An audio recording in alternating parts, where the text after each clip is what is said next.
महादेवुआ की बेटी का भी लेता है और महादेव जाने दीजिए, छोड़िए महादेव भैया, आप ना उसके मुंह मत लगिए। वो जो राधा राज है ना आधा, आप उसके मुंह मत लगिए।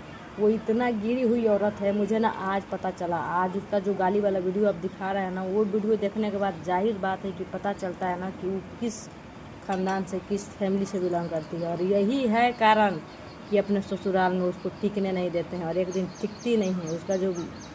उसका जो मर्द है ना, पति उसका गुटका मैन, अगर वो मर्द होता ना, असली मर्द होता, बोलता है कि हम मर्द है, असली मर्द होता ना तो अपनी बीवी को मुट्ठी में करके अपने घर पे रखता। कैसा मर्द है और कैसी वो बीवी है कि अपने ससुराल में लेकर रखता है, अपने पत्नी के घर पे रहता है।